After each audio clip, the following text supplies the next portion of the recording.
Docente, gracias tía, gracias por avisarme que está siendo grabada. Madre, prende la cámara, prende el equipo, que estamos empezando la clase. Academia APU, Academia Preuniversitaria, con el curso de razonamiento verbal, ciclo anual San Marcos, docente, yo soy Alberto Ruiz Eguavil. Empezamos entonces la clase. Estamos celebrando nuestro bicentenario de independencia. Tengo el orgullo de ser peruano y soy feliz de haber nacido en esta tierra digna del sol. Bienvenidos a clase, queridos alumnos. Estamos dándonos la mano con la cibernética. Estamos en la era digital. Próximamente era cuántica, porque nuestros científicos peruanos ya están preparados. Clase número 16. Hoy día tenemos el tema de tipología textual por su escritura. Empezamos.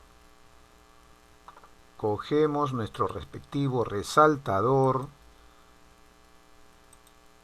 y lo cambiamos por el color rojo porque el amarillo no se ve mucho.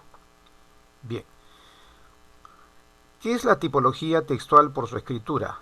Hoy lo vamos a saber. Es la clasificación de textos según la ubicación de la idea principal. ¿Dónde lo vamos a ubicar? Definición de idea principal. Lo primero que tenemos que saber es definición de la idea principal. Pues vamos a hablar de la ubicación de esta idea, ¿no? ¿Qué cosa es la idea principal? La palabra mismo lo dice, ¿no? Principal. Algo principal siempre es lo más importante, ¿no? Bien. Se denomina idea principal de un texto a la idea más importante. Acá está. A la idea más importante. Confirmado. Es decir, gracias a la idea principal se va a poder desarrollar el texto. La idea principal se caracteriza por esta característica especial, la idea más general. Ojo, es la idea más general. ¿Ya? Se reconoce la idea principal por otra razón más, no solamente porque es una idea general, ¿eh? Porque responde a la pregunta, ¿qué me hablan del asunto del texto? Porque si me pregunta cuál es el asunto del texto, sería el tema, ¿no? Pero si me dicen qué me hablan del asunto del texto, se refiere a la idea general. La idea general es la más amplia siempre, ¿eh?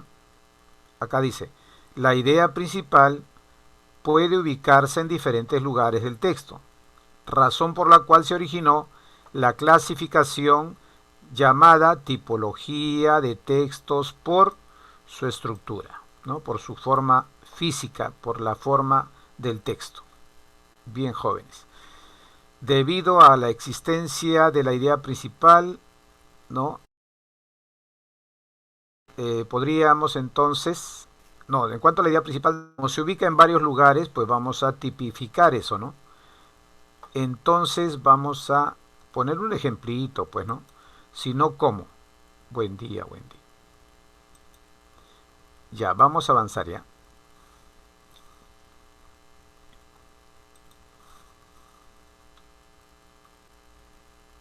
Ya, otro concepto que también debemos saber, ya, mira, que va de la mano con el tema, el razonamiento deductivo y el razonamiento inductivo. Primero el deductivo y después hablamos del inductivo. ¿De acuerdo? Bien, alumnos, muchas veces este razonamiento, llámese también método, ¿no? De razonamiento, puede ser confundido, ¿no? Y hasta olvidado, ¿no?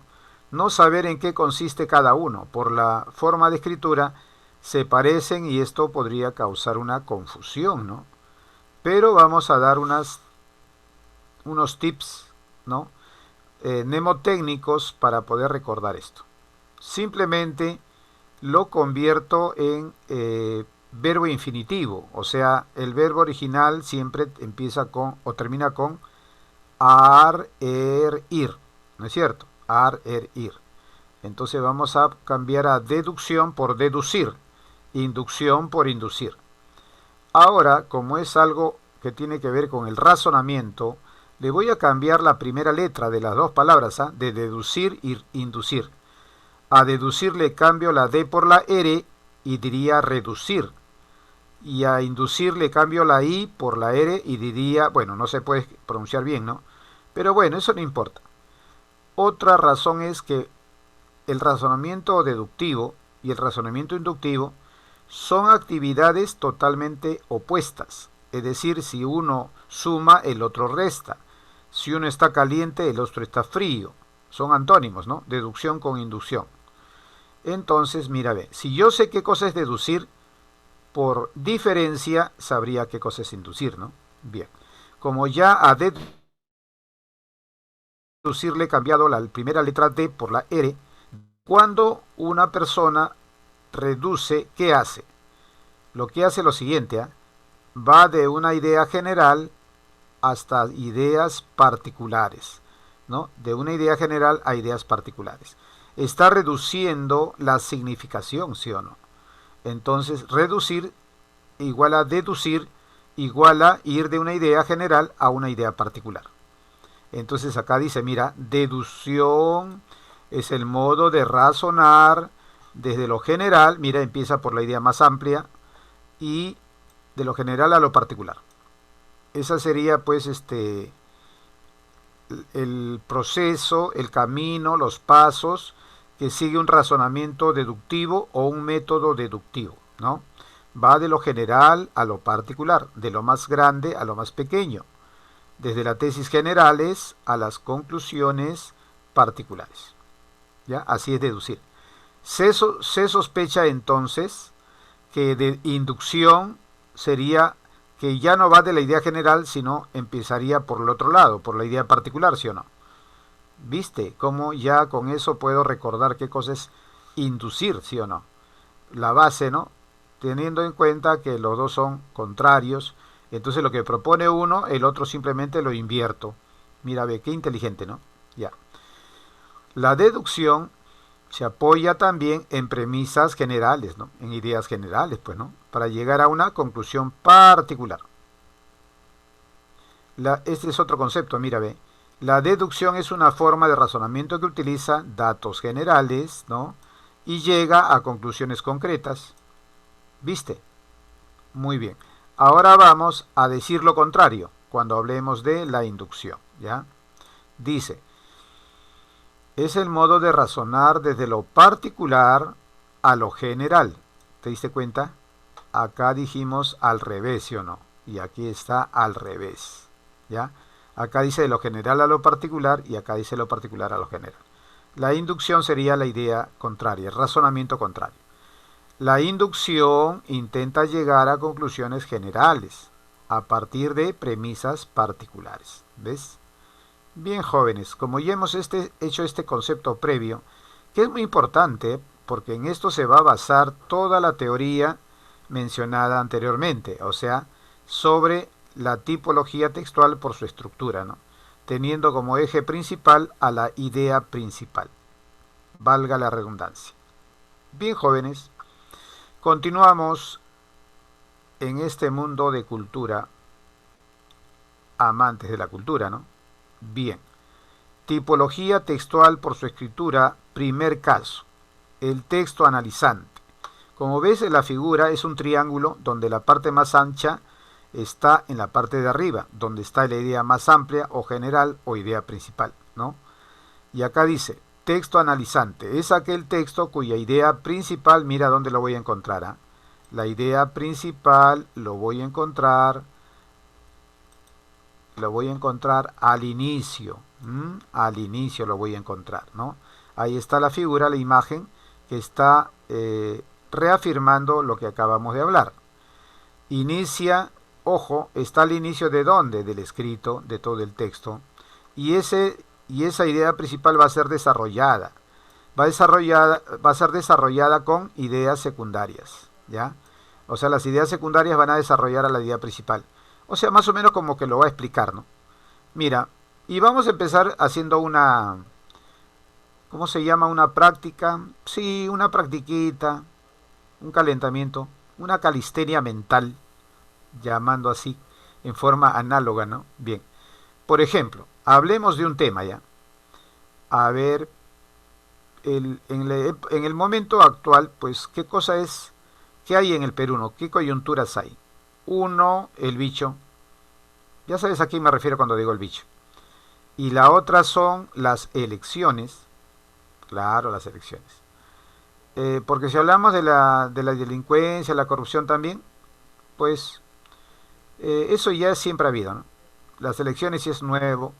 El bicho solamente tiene un año, del año pasado. Entonces podríamos mencionar a las dos. Y como este año nada más es de la elección, entonces vamos a hablar de la elección, ¿ya? El tema es la elección, ¿de acuerdo? El tema es la elección. Y podríamos, esa es la idea general también, podríamos mencionarlo, ¿no? Claro, la elección y la segunda vuelta. Esa sería la idea principal, ¿eh? La idea principal sería la elección y la segunda vuelta. ¿De acuerdo? Porque la elección es desde el momento que hay la votación, desde el momento que contean los votos, ¿sí o no? Entonces vamos a hablar de la idea principal llamada segunda vuelta, ¿ya? Mira, estoy desarrollando la idea principal llamada segunda vuelta de las elecciones en el Perú, ¿de acuerdo? Ya. Las ideas secundarias serían: acusan de fraude esta segunda vuelta, ¿de acuerdo? Ya. La otra sería, ¿por qué razón eh, el señor Pedro Castillo, candidato de esta segunda elección, logra aparecer en el ¿cómo se llamaría? Espectro, ¿no? Espectro político, siendo un desconocido? ¿Por qué votaron por él? ¿Por qué? ¿Por qué? ¿No? Y la razón tendría que explicarse en esta segunda vuelta, porque todo el mundo no se preguntaba, ¿no? Y otra más, posibilidades de un golpe de Estado al no aceptar la solución. Y la otra, la respuesta sería un fuerte enfrentamiento, como una guerra civil, ¿no? Ya, todo ese panorama está actualmente, ¿no? Entonces, todo lo que yo he hablado después de decir las elecciones de la segunda vuelta en el Perú, eso sería la idea principal. Y lo resto que he hablado, ¿no? He hablado de la acusación de fraude, ¿no? Sin pruebas, ¿no? Y la otra, el otro candidato, ¿no? Que no es todavía nombrado, etcétera. Todo esto serían las ideas secundarias, ¿sí o no? Todas esas serían las ideas secundarias. Y todavía hay ideas terciarias todavía. ¿Cuáles serían las ideas terciarias? Por ejemplo, de dónde es natural Pedro Castillo, ¿no? De Chota, Cajamarca, ¿no? Ya ves, te das cuenta. Ya estamos, mira lo que estamos hablando, ¿eh? Incluso de repente hasta me puedo equivocar, ¿no? Pero todos esos datos son las ideas terciarias, son algo más exacto. Entonces, todo ese desarrollo se originó en base a qué? A la idea principal, ¿sí o no? Claro, la idea principal. Bien, ya hemos hablado de la tipología hasta aquí, ¿eh? Hasta acá hemos hablado, ¿ya? Hasta acá hemos hablado de la tipología.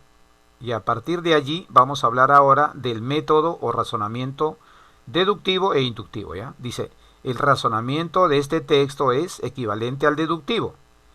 Es decir, que se inicia en una idea general y se desarrolla y finaliza con ideas particulares. Idea general, idea particular. ¿Te diste cuenta? Ya. O sea, esta explicación del texto analizante lo estamos dando en dos tiempos, en dos formas, ¿no? Primero, con el lenguaje de la tipología textual, y la segunda con el lenguaje de la lógica del razonamiento, ¿no? La lógica o razonamiento deductivo e inductivo, ¿no? En este caso nos tocó hablar solamente del razonamiento deductivo. Cuando hablamos de idea principal, hablaremos entonces solamente del razonamiento deductivo. Y ahora les voy a presentar, ¿sabes a quién? A su antónimo. Si existe un texto analizante, también existe un texto sintetizante. Ah, pero me faltaba el ejemplito, pues, el ejemplo. Un texto analizante, ¿ya? Mira, ve. En este texto analizante dice: los ingenieros de la Edad Media idearon ingeniosas formas para conseguir aumentar la estabilidad y la resistencia de la estructura de las catedrales. Ya, eso va a desarrollar, ¿ya? Cómo es que los ingenieros de la Edad Media fueron muy ingeniosos, ¿eh? Muy creativos. ¿Cómo puede ser que una construcción ¿no? Como una catedral, ojo, como una catedral, tenga estabilidad y tenga resistencia. Todo eso va a ser explicado en las letras negras. Todo eso, cómo lograr la estabilidad y resistencia de estas catedrales, de esas edificaciones, estará en letra negra. Y ahí dice, mira, entre las más importantes está el uso de los llamados arbotantes. ¿Qué será eso, arbotantes? Mira, los arbotantes son, acá está, arcos que se apoyan, ojo, arcos que se apoyan en los muros de la catedral. Y en pilares también, situados a sus lados. Oh, si me dice arco, no, arco es esto, ¿no? Mira, yo aprendí en geometría, así es en el APU, cuando era estudiante, eso es un arco, ¿sí o no? O sea, a eso se refiere, ¿no? ¿Y qué más? Dice que se apoya ¿en dónde? En los muros de la catedral, o sea, acá está, en esos muros, en esos muros. Ah, recién entiendo, yo recién comprender, alumnos, recién comprender por qué las iglesias tenían esas formas, ¿no? Ah, ya, la Capilla Sixtina, bien, te diste cuenta, ¿no? Te diste cuenta cómo el arco es de aquí para arriba y abajo están las columnas, ¿no? Abajo están las columnas. Los pilares también le llaman, ¿no? Así, por esa razón, pues, hay mayor estabilidad. O sea, si hay un temblor, un terremoto, es más difícil que se caiga. O sea, no digo que no se va a caer, pues, ¿no? Sino más difícil. Este recurso permitía descargar el peso de los muros. Muy interesante, ¿eh? Incluso también, si se han dado cuenta, en algunos coliseos, por eso tienen esa forma abombada, ¿no? ¿Sí o no? ¿Cómo se llama? Convexa, ¿no? Convexa. La forma convexa. Mira terminología que usa. ¿Por qué? Porque yo estudié en el APU, pues, ¿no? Y de la cubierta y repartirlo entre los propios muros. Mira, ese peso se reparte, ¿eh? Mira, qué inteligentes, ¿no? En esa época, estamos hablando de la época en que se crearon las catedrales, que no es el siglo XIX, el siglo XX, ¿no? Mucho antes. Con esto se conseguía elevar el tamaño de las catedrales. Gracias a eso se podía hacer más grande una catedral, alcanzando alturas de casi 100 metros. ¡Oh, maravilla! Casi de 100 metros. Y tu casa no pasa de 2,5 metros, ¿sí o no? O sea, no es ni la décima parte, porque la décima parte sería 10 metros, ¿no? Mira, matemáticamente estamos bien, ¿eh? Porcentajes. Aritmética. Texto número 2. La corteza, y acá hay un ejemplo más, analizante también, ¿ya? Analizante también. La corteza terrestre cambia de forma continuamente. O sea, el piso de la Tierra, a veces, mira, aquí lo voy a explicar, a veces lo hace de manera brusca a causa de un movimiento sísmico por erupción de un volcán. O sea, la erupción de un volcán también puede causar que cambie el relieve de la corteza terrestre, ¿sí o no? Otras veces las transformaciones son lentas, porque esta es violenta, ¿no? Un terremoto sería violento.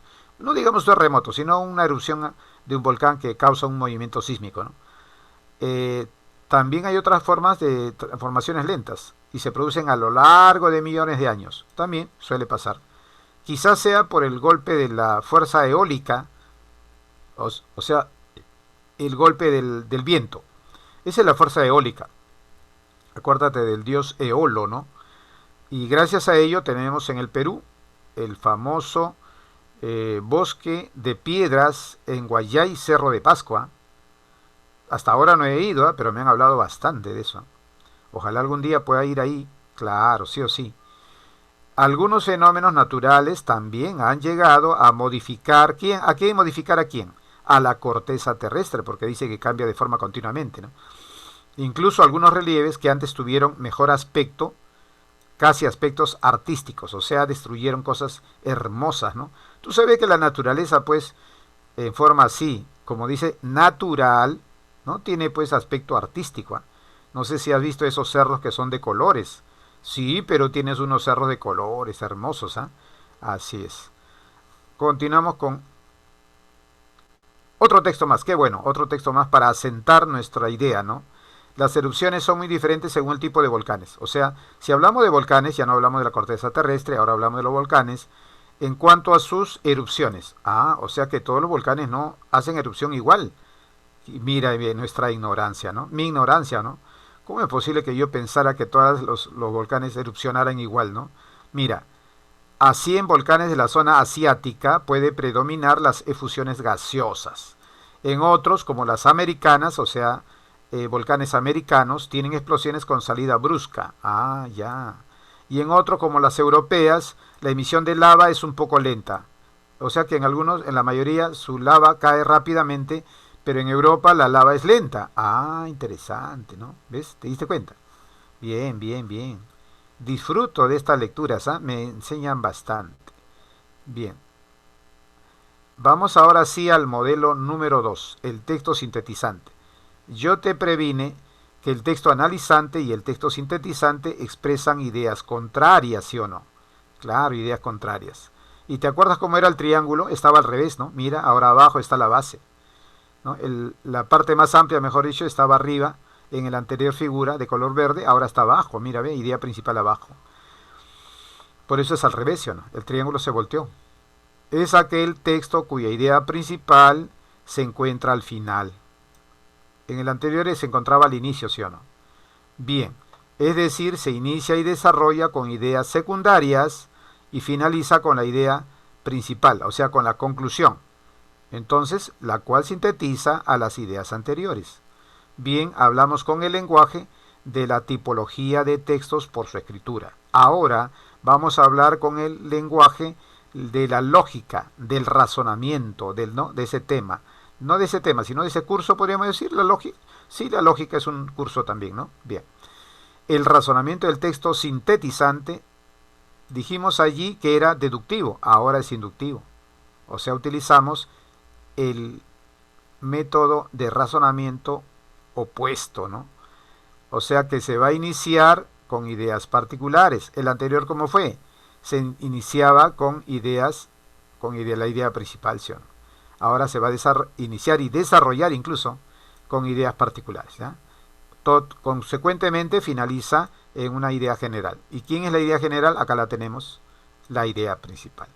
Oh, maravilla, qué fácil es esto, ¿no? Bien. Bien, y el ejemplito no puede faltar, pues, ¿no? Si no tenemos ejemplo, de repente no es tan ilustrativo, ¿no? Bien, texto número 1. El mouse, bueno, yo puedo decir mousea, porque lo estaría castellanizando o españolizando, ¿ya? Porque una palabra inglesa o de cualquier otro idioma, ¿ya? Yo lo puedo hablar con las formas de habla de Perú, del español, ¿ya? O sea, no hay problema, eso es lícito según la RAE, la Real Academia de la Lengua Española. El mouse, ya voy a seguir el ritmo, ya para no desentonar, para no ir en contra de la sociedad, no ser insociable. El mouse es un instrumento que manejamos continuamente cuando estamos utilizando una computadora.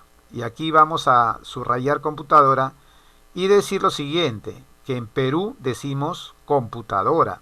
Y esas mismas máquinas en otros países de la misma Sudamérica, incluso, o sea que está bien cerca, no le llaman computadoras, le llaman, ¿cómo le llaman? A ver, voy a preguntar al chat. Chat, tú que todo lo sabes, dime cómo le llaman en otros países que no es el Perú a la computadora. Vamos a ver si están allí. Bien, Alarcón, lo máximo. Bien, Mulatillo, lo máximo. Están ahí atentos, pues, ¿no? Claro, esos son los alumnos que están aprovechando esta clase. Porque hay alumnos que dicen engañan al profesor y están durmiendo. Bueno, la verdad, cuando se es joven siempre uno quiere lo más relajado, ¿no? Es natural, creo que a cualquiera le pasa eso. Bien, no justifico, explico nada más, ¿eh? Llamada también ordenadora, ¿ves? Acá está. Uy, mira, ve, acá estaba, y ya estaba soplado. Pero de todas maneras el alumno respondió y eso es estar atento, ¿eh? Bien, bien. Ya sea para escribir y dar formato a un texto, para dibujar o incluso para jugar. Para todo ello, ¿no? Utilizamos el mouse. Claro, ahora mismo, ¿qué estoy utilizando? El mouse. Claro, el mouse estoy utilizando, ¿no? Mira cómo muevo mi mouse con mi resaltador verde y bien, vamos. Y requiere una postura concreta de la mano durante bastante tiempo. Claro, imagínate que yo tenga el mouse en la mano, lo utilice bastante tiempo y lo tenga al aire. Me canso ganso, ¿sí o no? Entonces, ¿qué es lo que debo hacer? Debo tenerlo puesto en una base, ¿no? Una base. Y esa base no debe ser cualquiera también, ¿no? Debe ser una base lisa, ¿no? Una base con relieve quizás, puede ser también, ¿no? Que si no es la correcta puede ocasionarnos malestares y algunos graves problemas de salud. Uy, qué dramático, ¿cómo va? Vamos a tener graves problemas de salud. Bueno, ya, vamos a creerle al texto. Por eso es necesario adoptar la posición correcta cuando se coge y se maneja el mouse. Ahí está la conclusión, la idea principal. Porque si yo lo invierto, ¿ya? La parte roja lo pongo al comienzo, ¿ya? Por esto es necesario adoptar la posición correcta cuando se coge y maneja el mouse. Por esto, le cambié le agregué una T nada más. Y explico todo lo que está en negro. Ya sería un texto analizante, ¿sí o no? Cambiándole de posición. Y una letra. Bien, continuamos, ¿ya? Otro ejemplito más. Bueno, disfruto con presión de lectura. ¿Sabe por qué disfruto? No porque yo sea el profesor de razonamiento verbal, por favor, ¿eh? No. Tampoco, ¿no? Sino porque aprendo cosas nuevas, ¿ah? Claro, amplío mi cultura. Y es por eso que la persona que tiene menos cultura puede ampliar su cultura leyendo, pues, ¿no? Y estos textos son cortos, sí o sí. Dice, a diferencia del calendario gregoriano, tú sabes que Gregorio, ¿no? El rey Gregorio, algo así como que sentó una época y se creó, pues no era rey, ¿no? Era una persona importante de conocimientos, ¿no? Él creó un calendario y ese calendario es lo que usamos nosotros los peruanos, ¿ah? Y también había el musulmán, ¿ya? El musulmán es un calendario lunar. Hay un calendario gregoriano y hay un calendario musulmán.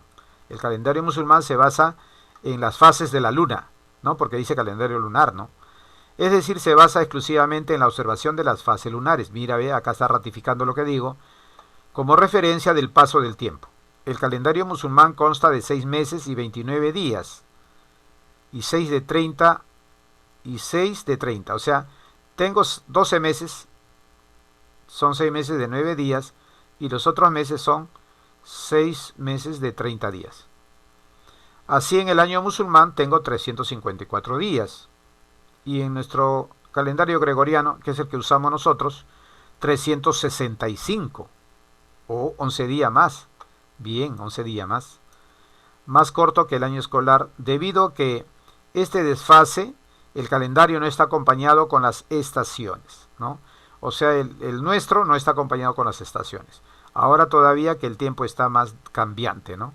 Bien, y la idea principal sería, de este modo, un mismo año puede poseer diferentes tiempos.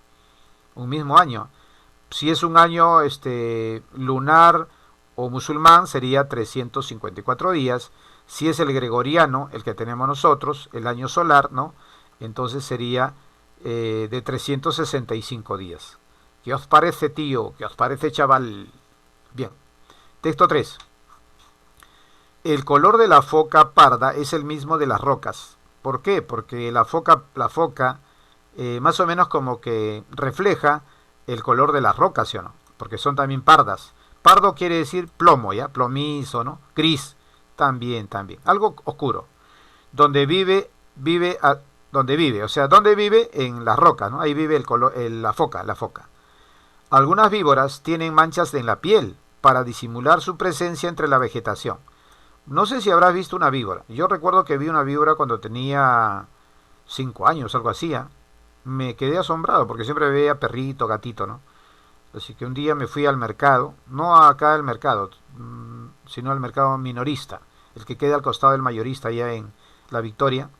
Ahí trabajaban mis padres, entonces me llevaron. Y había un señor que vendía la famosa grasa de culebra y tenía una culebra allí, viva, lo tenía en su cuello. Bueno, supongo que debe ser la boa, ¿no? Que no tiene veneno. Y como ya lo crió de tiempo, ya no lo va a ahorcar, ¿no? A pesar que lo ponía en el cuello, ¿no? Porque la boa mata rodeándose y constreñiendo el cuerpo del animal, ¿no? Bueno, en este caso de la persona. Bien, así conocí la primera víbora. Qué bonita experiencia. No me asusté, no me asusté. Más bien dije qué raro y me entró la curiosidad y incluso parecían dibujos en su cuerpo. Parecían dibujados. Bien, parecía sí. Bonitos dibujos tenía. El insecto conocido como palo. Hay un insecto llamado palo. Sí. Y en verdad tú lo ves, parece que fueran palitos quebrados. Parece una rama caída. ¿Ves? Palitos quebrados. El camaleón es otro. Es el animal más famoso de todos. Más lo conocen camaleón. Cuando una persona cambia después de actitud, de posición, de ideas, se contradice incluso, ¿no? De repente por acomodarse en las circunstancias. Oye, ese es un camaleón, dice, ¿no? ¿Por qué? Porque el camaleón es el animal más famoso de todos que se mimetiza. Adopta el color del lugar. Si está en la selva donde hay bastantes hojas verdes, pues, ¿no? Bueno, también existen hojas que no son verdes, por si acaso, ¿eh? Para tu conocimiento, no vayas a pensar que el profesor está hablando cosas, ¿no? Que no son. Bien, entonces, si está entre los vegetales va a tener el color verde, el camaleón. Y si lo tenemos en la tierra, imagínate que esté en la tierra de Pucallpa, se vería color rojo, claro, rojizo, medio amarronado, porque así es la tierra de Pucallpa. Tú vas a Pucallpa, ya, en la zona donde no hay cemento, baja la mirada y sabes que ves una tierra roja. Por eso le llaman Pucallpa, porque Puca es rojo, ¿ya? Y Alpa es tierra. Es quechua también, ¿eh? Pero no sé cómo llegó ahí, ¿no? En la selva. Pucallpa se llama. Es el animal más famoso de todos los que se mimetizan. Claro. Así pues, muchos animales tienen la forma, tienen el color de las cosas que los rodean. ¿Ves? Todo eso está explicado antes, ¿sí o no? Eso sería un texto sintetizado. Bien. Un texto más. Bien, un texto más. Un charco de agua que se forma o que se seca. Claro, si tú tienes en la tierra, cae la lluvia, ¿se puede formar un charco? Sí, se forma entonces, ¿no? Se puede formar. Ah, y también, ¿qué pasa si llueve? En la noche llueve, estamos hablando acá en Lima, llueve, oye, y en el día, ni el mediodía ya se secó. Cambió entonces el charco, cambió, ¿no? Ya se desapareció, en otras palabras, ¿no? Las hojas que caen durante el otoño. Claro, cuando en el otoño, llega el otoño, mira, en primavera salen las flores, las plantas, las hojas. Y en otoño es al revés, ¿no? Se caen las hojas. ¿Cómo se llama el conjunto de hojas que cae? Incluso un escritor colombiano, Gabriel García Márquez, escribió una obra con ese nombre. ¿Cómo se llama esa obra? A ver, chat, tú que todo lo sabes. Se llama La hojarasca. La hojarasca, una obra de Gabriel García Márquez, el colombiano, natural de Aracataca, ¿no? Bien. Entonces acá tenemos, cae durante el otoño. La lluvia, la madera que arde. Cuando la madera arde cambia su estado, ¿sí o no? El vuelo de un pájaro también puede cambiar. ¿Cuándo se van al sur? Cuando van en son de comida, algo así, ¿no? Una barra de hierro que está al fuego, ¿qué pasa? Se pone rojo, ¿sí o no? Cambia, esa materia cambia. O también se oxida, claro, si lo tengo a la intemperie, el hierro se va a oxidar, ¿no? Un puber, ¿qué pasa con un puber? O sea, una persona que va a pasar a la adolescencia. Ah, crece. ¿Qué más le pasa? Le crecen los vellos. ¿Qué más? Oye, al puber le crecen los vellos. ¿Cómo fue tu primera experiencia cuando te salieron los primeros vellos? De la cara, ¿no? Yo cuando me vi al espejo, me está saliendo pelitos, o no, me estoy volviendo viejo, me voy a afeitar. ¿Sabe qué hice? Agarré el rasurador de papá y me rasuré. Desaparecieron. ¡Oh, qué bueno! Al día siguiente o a los 2 días, no recuerdo bien, aparecieron más gruesos. O sea, la solución fue peor que la enfermedad, como se dice, ¿no? Vulgarmente, ¿no? Así es. Y hay muchos inocentes que caen en eso, ¿no? Que no saben. Es que no le hablé a mi papá, pues debía haberle hablado, ¿no? Papá, mira, ve, pero no sé, no se me salió. Entonces, siempre es bueno comunicarse, ¿no? Ya después de uno de viejo recién aprende, pues. De joven uno no aprende. O sea, no aprende mucho, pues, por la juventud, pero de viejo ya la experiencia, pues, ¿no? Bien, continuamos. Le crecen los vellos por doquiera, o sea, no solamente en la cara, sí, en las axilas, en la zona púbica, etcétera, ¿no? Y de viejo ya te crece en otros sitios, ¿ah? Sí, a mí me crece, por ejemplo, en la muñeca me crecen pelitos. Aparte del pecho, que eso es a todos, pues, ¿no? A todos no le salen, en la muñeca no le sale a todos. Pero en el pecho casi a todos, casi a todos. Un adulto al que se le arruga la piel. Claro, pues por el anciano ya nos envejecemos, la piel se gasta, etcétera. Bueno, se arruga la piel. ¿Qué más? Pintan canas, claro. Y algunos también se pintan las canas, ¿no? O sea que a algunos les salen las canas y ahí queda, ¿no? Y otros no, dicen, no, yo no quiero verme bien y se pintan. Bueno, ya. Eso depende de cada uno. Solo algunos de los ejemplos de algo resulta evidente. Una de las principales características de la materia es que está sometida a continuos cambios. Ahora, ni siquiera te he hablado del Big Bang.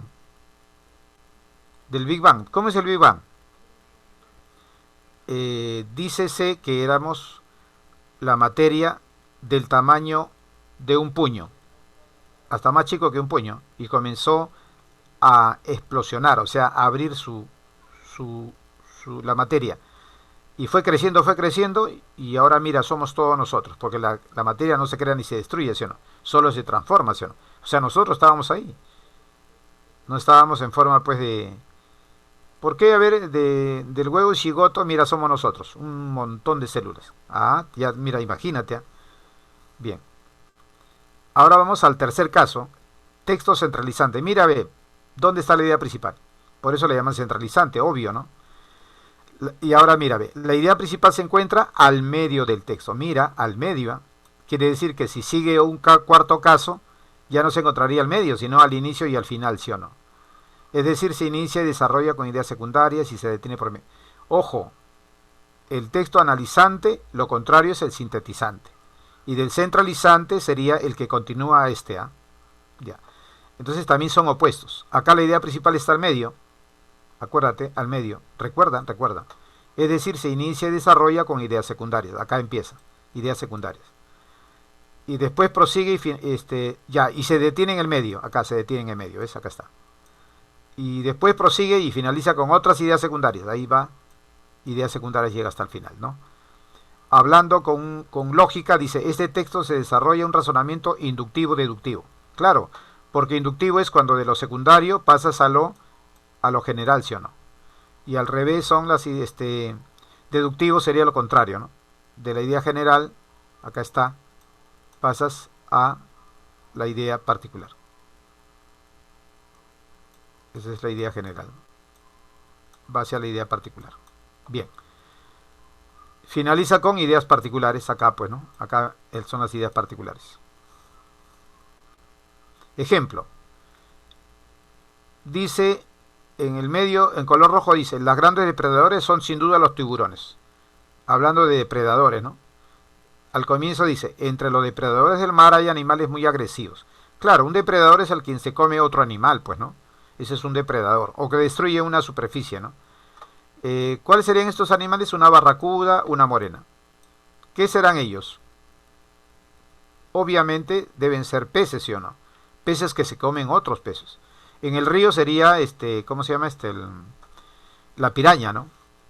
Y en el mar serían las barracudas, las morenas, ambos carnívoros de tamaño considerable, o sea, no son chiquitos, pues para comerse otro pez tienen que ser un poquito grandes, ¿no?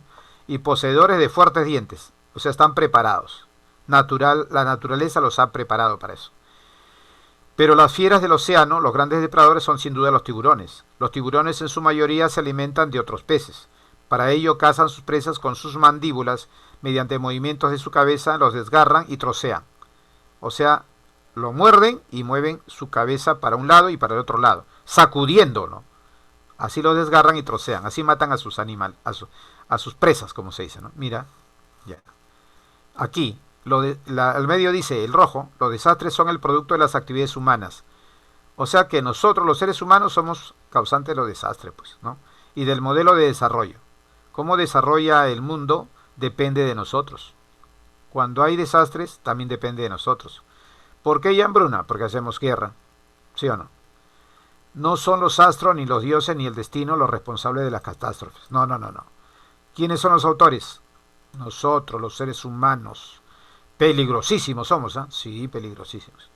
Cuando el 40% de la población no tiene satisfechas sus necesidades básicas, se hacen más vulnerables estas desgracias. Claro, una de ellas sería la hambruna, ¿ves? Claro, la hambruna. Después de la Primera y Segunda Guerra Mundial, ¿qué hubo en Europa? Porque ahí se situaba la guerra, ¿sí o no? América bien difícil, ¿eh? El único que se metía creo que era Estados Unidos. Aunque nosotros dice que le declaramos la guerra Alemania dice, ¿no? Le declaramos la guerra, pero siempre hay alguien detrás, ¿sí o no? Hay alguien detrás, Estados Unidos. Pues. Por ejemplo, Chile, ¿nosotros luchamos contra Chile o contra el poderío inglés que le daba armas, le daba logística a Chile? Porque Inglaterra lo preparó a Chile para que nos enfrente, ¿no? Porque ellos querían hacerse dueño de del guano, ¿no? Así es, el territorio también, pues, así es. ¿Tú qué pensabas? ¿Que los chilenos son los malos? No, los chilenos nos aman. Y ojo que no soy pro-chilenista, yo soy bien nacionalista, por si acaso. Bien, este es el cuarto caso, ¿eh? Texto encuadrado. Vamos a ver el tiempo. Nos faltan 10 minutos. Y yo, para las 9, qué bueno, qué bueno. Pensé que ya pensé 10 minutos para las 10. Me falta la otra mitad, me falta la parte de la teoría que a ustedes les han dado, pues, ¿no? Esto también les voy a enviar, por supuesto, ¿no? Ya. Mira, el texto encuadrado. ¿Te acuerdas cómo fue en el texto anterior? La idea principal estaba acá, ¿sí o no? Al medio. Ahora mira dónde está, al comienzo y al final. La idea principal se encuentra al inicio y al final. Ya, las ideas secundarias se desarrollan a la idea principal del inicio, acá está. Y las mismas son sintetizadas al final en la idea principal. Al final son sintetizadas, acá está. Síntesis, ¿no? El texto desarrolla un razonamiento deductivo e inductivo. Es decir, que inicia desarrollando la idea general, acá está, ¿no? Acá está. Y finaliza sintetizando a la misma idea general, acá está, ¿ves? Así es. Ejemplo, los parques nacionales son territorios, lo que está en rojo vendrían a ser las ideas principales, ¿no? O sea que hay varias, ¿no? No es uno solo, ¿no? Bueno, pero todas ellas constituyen una sola, pues, ¿no? Los parques nacionales son territorios bastante extensos. Parques nacionales. Cuando tú escuchas parques nacionales, son hechos por la naturaleza. Ya, esos son los parques nacionales. No es, por ejemplo, el Parque de las Leyendas, el Parque de Huachipa. Eso no pueden llamarse parques nacionales porque no son hechos por la naturaleza. El hombre mismo crea ese hábitat artificial, ¿sí o no? Claro. Presentan varios ecosistemas, nada o poco transformados por la acción del ser humano. Donde especies animales, mira, nada o poco transformados por la acción del ser humano. O sea, el ser humano no modifica. En el Parque Nacional, ¿sabe lo que hace el ser humano? Lo cerca, le pone linderos, le pone vallas, ¿no? Para que esté señalado hasta dónde llegó el Parque Nacional. No es que está abierto, ¿no? O claro, hay kilómetros y kilómetros que están libres, ¿no? Pero al final de todo ese Parque Nacional siempre hay una valla, ¿no? Una cerca, y ahí es donde interviene la mano del hombre, ¿no? Bien. Especies animales y vegetales, la geología. ¿Y por qué más participa de la mano del hombre? ¿Por qué? Porque hay animales que pueden estar en extinción y ellos lo califican, ¿no? Los cuidan, ¿no? Le dan alimentos, le dan medicinas. Sí, eso hacen en los parques nacionales. Ya que está a cargo del Estado, el Estado manda a un personal especializado, pues, ¿no? Para atender a los animales. Bien. Imagínate que vayamos a un parque nacional. Es grande, grandísimo, ¿no? Ya, por ejemplo, en el Manu. Eso ya no es. Nunca he ido, por si acaso, pero sabes que uno viaja por el mundo en YouTube. Sabes eso, ¿no? Desde el punto de vista científico-educativo, tiene un gran interés especial en este campo, en el campo científico, en el campo educativo y recreativo también, porque nos divertimos ahí, pues, ¿no? Pero están protegidos legalmente por el Estado, pues, ¿no? Claro. O también a todo aquello que resulte, toda acción que resulte no solamente ilegal, ¿no? Sino dañina, porque algunos botan cosas, ¿no? Botan plástico, ¿no? Los animales se lo comen, pues, ¿no? Algo así, eso sería la parte perjudicial. Los seres humanos, pues, que siempre malogran. Bueno, yo también soy ser humano, de hecho. Bien, aquí hay otro. Las armas y los instrumentos de guerra no generan poder. Claro, porque imagínate, ve. Ya, tú científico, ¿ya? Inventas un arma potentísima que puede partir la Tierra en dos, ya. Mira, eso no hace daño. Lo que tú has creado no hace daño. Para que haga daño, ¿qué tiene que pasar?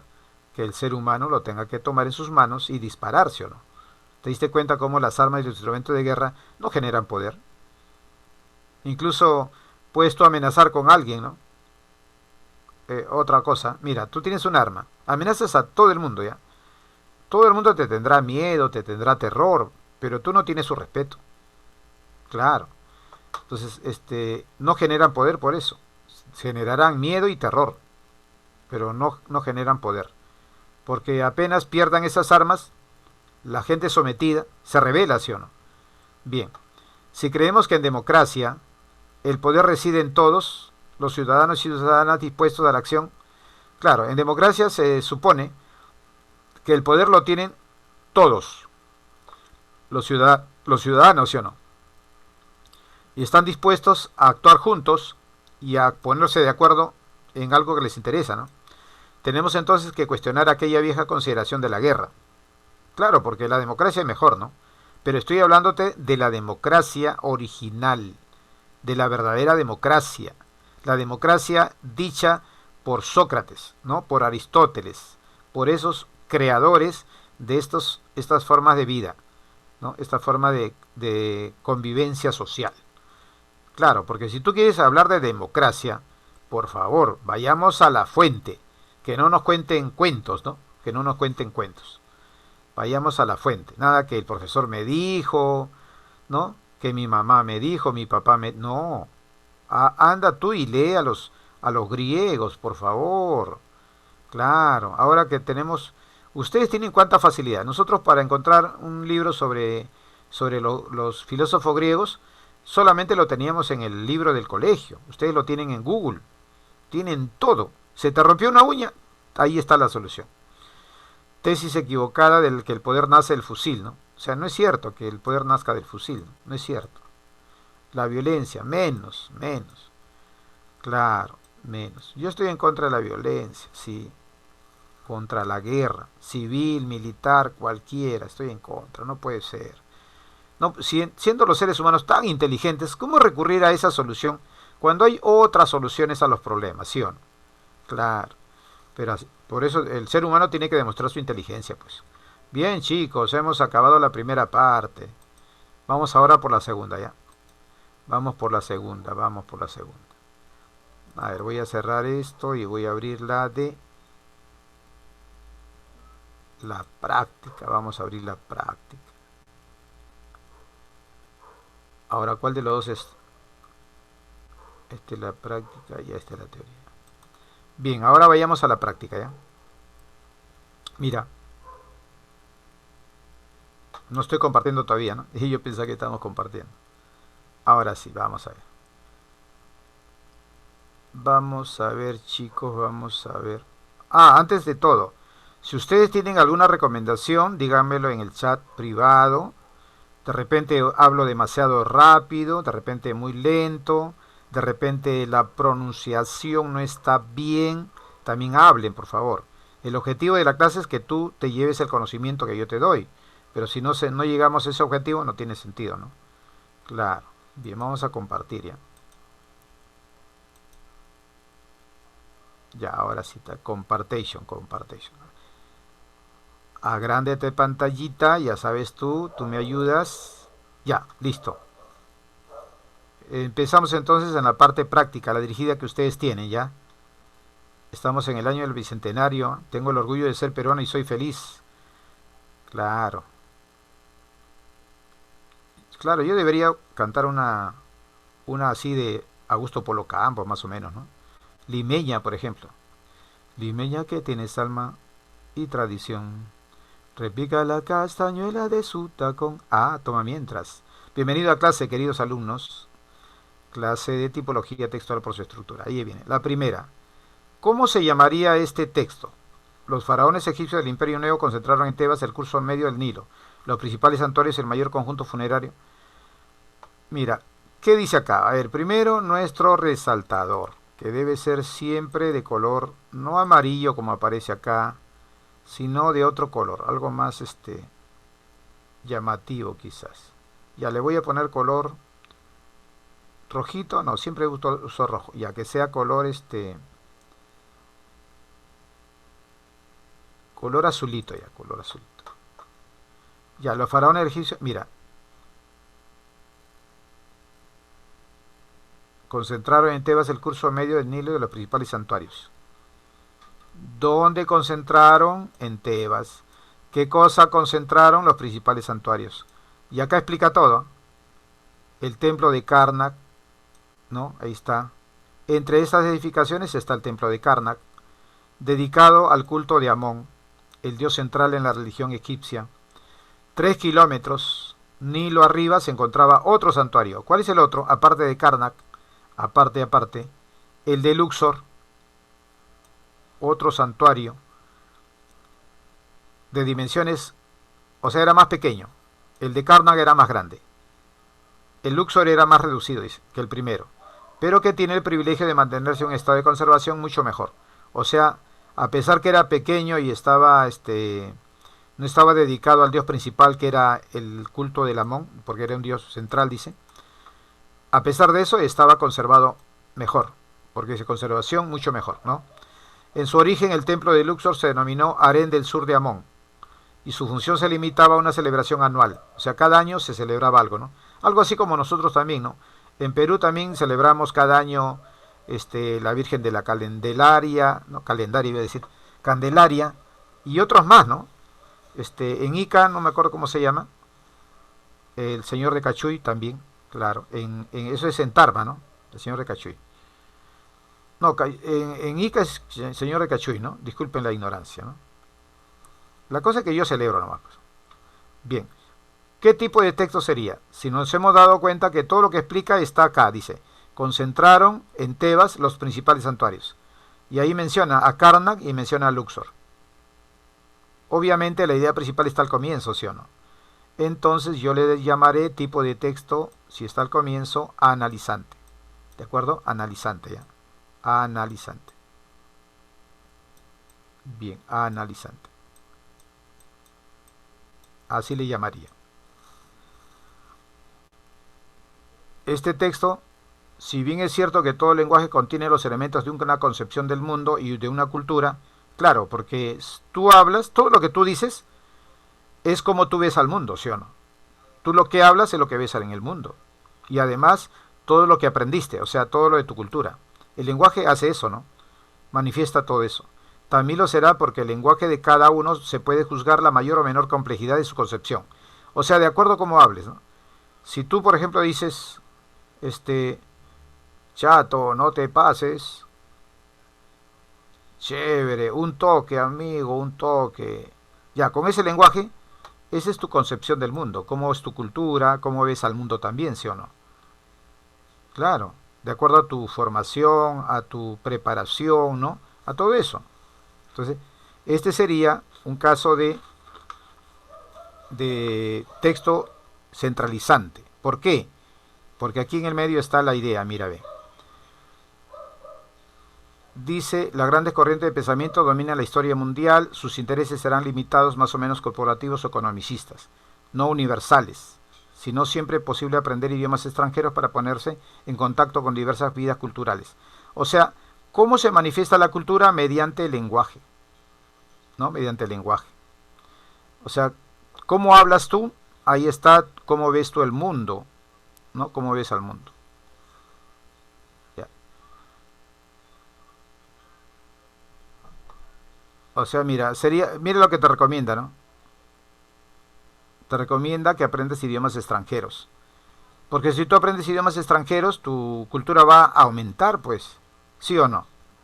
Porque en ese lenguaje vas a tener que hablar lo que hay allá también, ¿sí o no?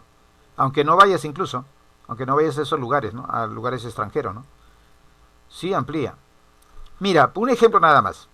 Yo me di cuenta, ¿no? Hace muchos años, mi padre me decía, cómprame un mentiroso. Yo lo quedaba mirando, ¿cómo un mentiroso? Un periódico, pues hijo, me dice. O sea, él ya le decía en esa época, estamos hablando más de 50 años, el periódico ya mentía ya. Y yo me he dado cuenta, pues, que yo compraba periódico, cualquier periódico, porque yo le veía a él que compraba todos los periódicos. Entonces yo compraba el Trome, porque yo veía que todos compraban el Trome. Y decía, ¿por qué compran el Trome? Y era por un regalo o algo así, ¿no? Y bueno, ya tú lo comprabas por las macreaditas, ya bueno. Pero mira, ve, ese periódico no tiene nada. puros concursos nada más, por plata no me lo compra. Pero es el más comprado del Perú, ¿eh? Por si acaso, no te confundas. Y resulta que después lo comparé con el comercio. Y en el comercio tú lees un montón de cosas del extranjero. Hay bastantes cosas culturales. A pesar que tiene su posición de derecha, ¿no? Que no está a favor de la democracia, todo, igualito es. Ahí tienes un montón de cosas para ver. O sea, no existía internet por si acaso. No existía internet. Y mi mirada al mundo era otra cosa. Ahí había sobre teatro, había sobre música. Oye, mi mente cambiaba y me di cuenta bien claro que aprendía muchas cosas. Ahora pues con Google, con ese buscador, Altavista también es otro buscador, etcétera. Ya, mira, si yo me voy a buscar sobre culturas en esos lugares, imagínate, ¿no? Cuántas cosas uno aprende. No solamente de nuestro país, sino del mundo entero, ¿no? Ahora ustedes tienen más acceso para conocer al mundo, ¿eh? Ahora a ustedes no les puede engañar nadie, porque antes escuchábamos solamente los noticieros de Perú, ¿no? Canal tal, otro canal, otro canal. Ahora no, ahora tú puedes escuchar canales de todo el mundo, hasta canales chinos, que están en el otro lado del mundo, creo. ¿Sí? Ya bueno. Y en este caso el autor está proponiendo que el lenguaje es el medio para el desarrollo de la cultura, ¿no?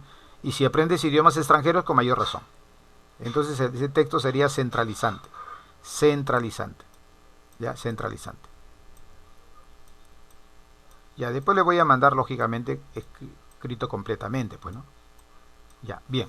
Esto solamente es para llamar su atención y sobre todo que sepan la respuesta, ¿no? Ya. El texto C.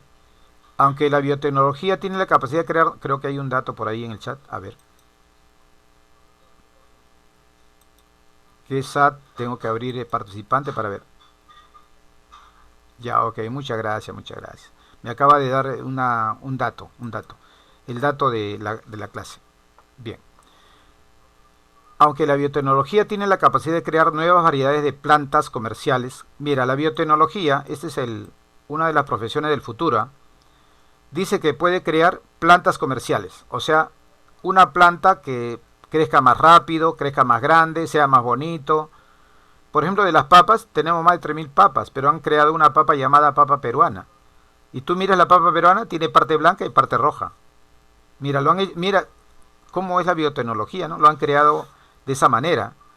Y era mejor que la amarilla, pero ahora dijeron, oye, pero es muy chiquita. No, no era chiquita, ¿no? Pero quería más grande. Y han creado uno, creo, de medio kilo, ¿eh? Pero ya el sabor es otro también, ¿eh? El sabor es otro. Sí, se le pasó la mano por lo visto, ¿no? Pero la biotecnología, eso han hecho, ¿eh? Crean nuevas variedades de plantas, nuevas papas en este caso, como el ejemplo que yo tengo, ¿no? Que lo vivo día a día en el mercado, ¿no? La estrategia de las corporaciones multinacionales consiste en crear amplios mercados internacionales para la semilla de un solo producto. La tendencia es formar mercados internacionales de semillas uniformes. Semillas uniformes. Oh, sospechoso. Aún más las medidas dictadas por corporaciones multinacionales sobre el sistema de patente que prohíbe a los agricultores rehusar la semilla que rinden sus cosechas. Afectará las posibilidades de la conservación in situ y el mejoramiento de la diversidad genética a nivel local. Y continúa. Los sistemas agrícolas desarrollaron con cultivos, mira, ahí esta vez, cultivos transgénicos. ¿Qué quiere decir cultivos transgénicos? Quiere decir que se ha creado un tipo de semilla que si tú lo siembras en una tierra, esa tierra no puede ser sembrada por otra semilla, sino por esa nomás. Por ejemplo, ¿no? Entonces, estás atado a comprar esa semilla sí o sí. ¿Y quién lo vende? Solo un solo vendedor en el mundo. O sea, si quiere, te sube de precio y ya no puedes reclamar, porque no puedes comprarle a nadie más, pues. Eso es lo que traen los cultivos transgénicos. ¿Y quiénes crean ese tipo de cultivos? Las empresas que están en todo el mundo, ¿no? Internacionales, ¿no? Se llama transnacionales, se llaman esas empresas. O sea, en otras palabras, monopolio. Eso es monopolio. Que tú sabes que en nuestra Constitución está prohibida. Porque yo he leído la Constitución, ¿no? Y yo recuerdo bien esa parte. Tú lees también la Constitución, va a venir el examen de admisión Ya. Entonces, en este caso, ¿cuál sería? Conforme la nueva semilla producida por la bioingeniería reemplaza a las variedades tradicionales, o sea, a las naturales, las anteriores. Lo reemplaza también a sus parientes silvestres, donde no intervino la mano del hombre. Porque hay plantas verdaderamente que nacen sin que el hombre lo siembre. Simplemente de las plantas se caen las semillas y sale naturalmente. Ya, y dice, de este modo, la presión por la uniformidad, hay presión, porque haya uniformidad, todos utilizan el transgénico, ¿no? Para que todos utilicen transgénicos. Solo destruirá la diversidad de los recursos genéticos. También romperá la complejidad biológica que condiciona la sustentabilidad de los sistemas agrícolas tradicionales. O sea, ya no van a aplicar lo mismo. La última parte es la idea principal, porque resume todo lo que he hablado, ¿no? Que se está creando una semilla que va a ser monopólica, ¿no? La transgénica. Eso está en la última parte. Entonces, esto sería sintetizante. Sintetizante. Sintetizante. Texto D. El hambre también ha sido creada por la globalización, especialmente cuando los países en desarrollo adoptan políticas de libre comercio. El hambre lo causa la globalización, ¿no? ¿Quiénes? Los países en desarrollo. ¿Por qué? Porque adoptan las políticas de libre comercio. ¿No te suena algo eso de libre comercio? ¿No te suena algo? Es TLC. El TLC. El TLC. Ajá. Permitiendo el flujo de los productos de los países industrializados. La experiencia de Haití, uno de los países más pobres del mundo, es ilustrativa. En el año 86 Haití importó quiere decir que compró 7.000 toneladas de arroz, porque la mayor parte se producía en la isla. Mira, o sea, Haití es una isla. Produce arroz. Cuando abrió su economía al mundo, fue inundado por un arroz más barato. ¿De dónde venía? Mira, Estados Unidos. Pero en Estados Unidos, ¿qué ocurre? Hay industria de arroz y subsidiada. ¿Qué quiere decir subsidiada? Que el Estado apoya al productor, al agricultor, ya sea con maquinaria moderna, ¿no? Lo apoya, de tal manera que el arroz sale más barato. Ya sale más barato. Porque la máquina, en cada siembra no van a comprar nueva máquina. Eso le va a servir para cuántas siembras, ¿sí o no? Entonces, Estados Unidos tiene su arroz más barato. ¿Y qué va a pasar con el arroz de Haití? Pues no lo van a usar, pues. Lo mismo pasa en el Perú. No venden arroz de otros países, cuando en el Perú tenemos nuestro arroz. ¿Quién es el importador? Ya tú sabes quién es el importador. En el Perú no es el Estado, por si acaso. Es un comerciante. Bien, entonces, en el año 96 Haití importó 196.000 toneladas de arroz de Estados Unidos. Foráneo. ¿Costó cuánto? Mira, 100 millones anuales. ¿Cuánto compró Haití? Y Haití es un país pobre, ¿eh? Acuérdate que ahora nomás ha habido una matanza. La producción de arroz haitiano se volvió insignificante. Ya no vale. Se concretó la dependencia en el arroz extranjero. ¿Y qué pasó? El hambre se incrementó. Claro, porque si el país saca 100 millones anuales de su bolsa, ese país se empobrece. ¿Sí o no? Entonces el hambre también ha sido creada por la globalización, por el Tratado de Libre Comercio, por ejemplo, ¿no? Cuando el Tratado de Libre Comercio conviene, cuando tú eres un país productor en grandes cantidades, tienes tecnología que abarate tus productos. En ese caso, a ese país le conviene. A Haití no le convenía porque no tenía industria. A Perú tampoco, porque su industria es incipiente, ¿no? Por eso no le conviene al Perú hacer tratado de libre comercio. Menos con China, menos con Estados Unidos, menos con esas grandes potencias, no le conviene. Es más, si hiciera un tratado de libre comercio con países de Sudamérica, no sé, podríamos estar a la par, si es que tuviéramos industria desarrollada. ¿Y tenemos industria desarrollada? No. ¿Tenemos tecnología peruana propia? No. Sí hay, pero no se puede usar. No se puede usar porque no hay un apoyo para eso. Entonces, esa es la idea. Al comienzo nomás te dice la idea principal, ¿no? Que los culpables de todo este problema del hambre y todo ha sido creado por la globalización. Texto analizante, ¿no? Analizante. Texto analizante, porque la idea principal está al comienzo. El siglo XXI muestra un mundo cada vez más parecido a una aldea global. ¿Cómo es una aldea? Hay personas que no tienen mucha cultura o tienen una cultura muy poca cultura, ¿no? Aldea global. ¿Por qué se llama aldea global? Fue acuñada en el año 60 por el sociólogo canadiense Marshall McLuhan. Hoy el mundo se caracteriza por una serie de interrelaciones que se manifiestan en diversos ámbitos. Así el mundo funciona cada vez más como un verdadero sistema integrado. O sea, el mundo se integra gracias a estas interrelaciones. O sea, más nos conectamos con todo el mundo, ¿no? Como un sistema integrado por las interrelaciones, relaciones entre todo el mundo, ¿no? En esencia, la globalización es un fenómeno que se manifiesta en distintas esferas de la actividad humana y tiene un doble valor tanto positivo como negativo. Eso sería centralizante porque toda la idea principal está acá al medio. ¿De acuerdo? Ya. El fenómeno de la globalización, ya está, ya hablaron sobre ese tema.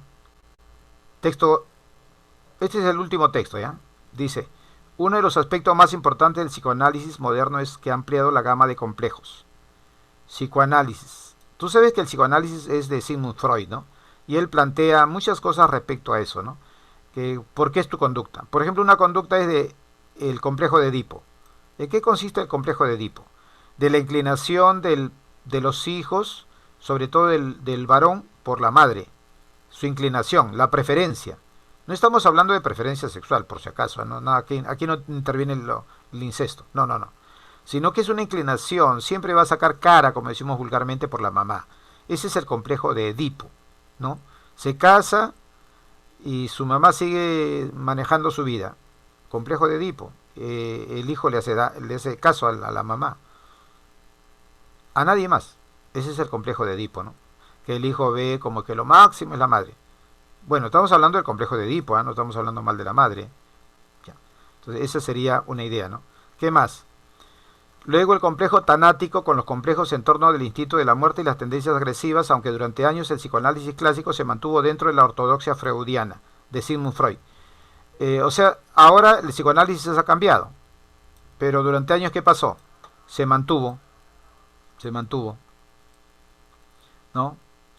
Pero dice que en los últimos años los complejos han aumentado.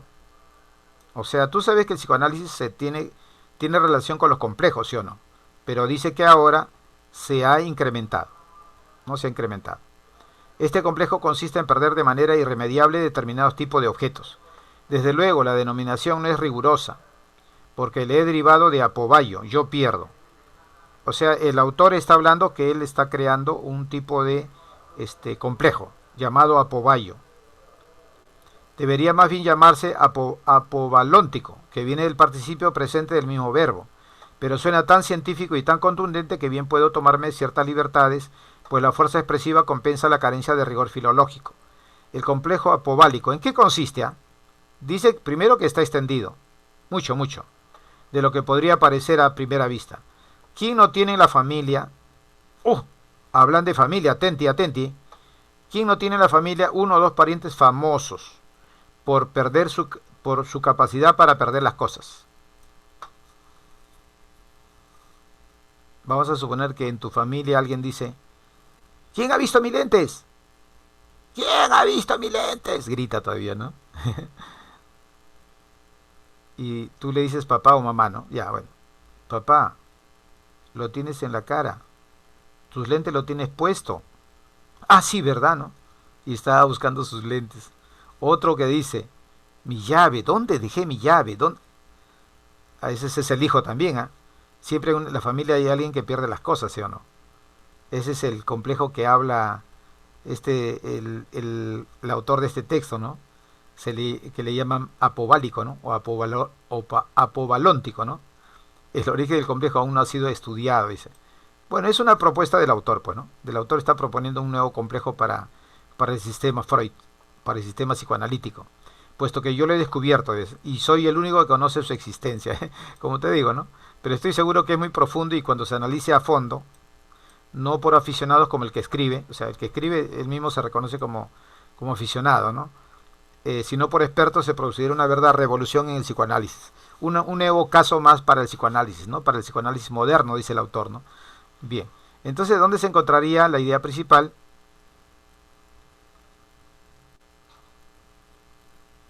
Acá. Este complejo consiste en perder de manera irremediable determinados objetos. Ahí está la idea. Y después todo explica sobre ese tema nomás, ¿no? Que lo asocia con el psicoanálisis, cosa que no está en el psicoanálisis. Él lo pone en el psicoanálisis, ¿eh? Le pone nombre incluso, ¿eh? Acá le pone nombre, apovalántico, ¿no? Bien. Y ahí está. Ahí está. Acá está. Apovalóntico, a la parte de arriba. Ahí está. Le pone nombre todavía. ¿Ya? Entonces está hablando de ese tema. Sería centralizante, ¿no? Mira, ¿dónde está? Acá está. Aquí está. Aquí en este circulito, ahí está la idea principal. Este complejo consiste en perder de manera irremediable determinado tipo de objetos, ¿ya? Todo el texto se basa para introducir el tema y desarrollar el tema. Ya, vamos con el primero. Aquí vamos a hablar de la matemática. Recordemos, ¿eh? Matemática. No te vas a decir pues cosas difíciles. Solamente te habla de 7 más 5 igual a 12. Claro. Pero aquí el problema no es saber cuánto sale 7 más 5. Sino, mira, ve. Por ejemplo, ¿tú por qué nosotros conocemos la base decimal? Saca tu cuenta. ¿Cuántos dedos tienes en las manos? 10 dedos. Ya más o menos te das cuenta de cómo se origina el origen de los números, ¿no? Y todos conocían el 1, el 2, ¿Por qué, si saben que habían 10, por qué crearon el número 0? También esa es una historia grandísima. Bien, acá dice, ante todo hay que tener en cuenta lo siguiente. Las proposiciones verdaderamente matemáticas son siempre, mira, una propuesta matemática. O sea, en la matemática todo es a priori. ¿Qué significa a priori? Y no es empírico, dice. ¿Qué es a priori? Antes de la experiencia. Ejemplito. El triángulo tiene 3 lados. Un concepto matemático. ¿De acuerdo? Ya. Ese es un concepto a priori. Nadie puede discutir que el triángulo tenga 3 lados. ¿Por qué? Porque es la base de la matemática geométrica. Eso se llama axioma. O sea, una propuesta indiscutible, porque gracias a ello se va a crear todo el edificio llamado geometría. Ya comienza a desarrollarse la trigonometría también. Pero tienes que partir de qué cosas? Cosas estables, indiscutibles. Esas son las premisas llamadas axiomas, expresiones indiscutibles, ¿no? Un plano está determinado por 2 puntos. Tampoco se puede discutir. Se podrá demostrar quizá, pero no discutir, ¿no? Y así hay conceptos matemáticos a priori. A priori quiere decir que no necesitan ser demostrados. Empírico es que tiene que ser demostrado, experimentado. Empírico viene de experiencia, de la palabra experiencia. Entonces, ya sabes que en las matemáticas hay cosas que deben iniciarse con cosas que no deben pedirse su demostración, ya que conllevan la necesidad cosas que no pueden ser tomadas de la experiencia. Si no se quiere admitir eso, entonces limitaré mi principio a la matemática pura, cuyo concepto implica por sí mismo que no contiene conocimiento empírico alguno, sino solo conocimiento puro a priori. Otra vez, va a hablar de la matemática pura, ¿ya? ¿Qué más? Se podría pensar de entrada que la proposición 7 más 5 igual a 12 es una simple proposición analítica, que se sigue de acuerdo con el principio de contradicción, del concepto de suma de 7. ¿Ya? Mira, se podría pensar Solamente se podría pensar. O sea, el autor está diciéndote con eso que no es. ¿Ya? La proposición 7 más 5 más 12 es una simple proposición analítica. Cuando tú escuchas la palabra analítica, ¿te acuerdas ¿cómo se llama? Del texto analítico? ¿Cómo empieza el texto analítico? Con una idea general, ¿sí o no? Recuerda, lo acabamos de hacer, ¿eh? Analizante. Empezamos con la idea general, o sea, la idea más amplia. En otras palabras, la parte conclusiva, ¿no? Porque si lo pongo al final, es una conclusión también, ¿no? Al final del texto. Entonces, si 7 más 5 igual a 12 es una simple proposición analítica, se sigue de acuerdo con el principio de contradicción del concepto de suma de 7. ¿No crees tú que estos son las ideas secundarias? Y esta es la idea principal. La 12 es la idea principal. Entonces, ¿podría ser analítica? No. Tendría que ser sintética, ¿sí o no? Porque está empezando por la parte secundaria.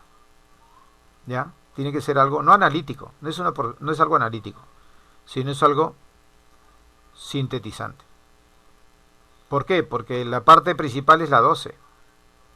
Es la idea principal. Entonces, por eso que dice, no debe ser tomada como una simple proposición analítica. Y debe aplicarse más bien, ¿qué cosa? El principio de contradicción. Pero si se observa más cerca, se advierte que el concepto de suma de 7 y 5, ojo, no contiene otra cosa que la unión de ambos números en uno solo, con lo cual no se piensa en absoluto cuál sea ese número único que sintetiza los dos.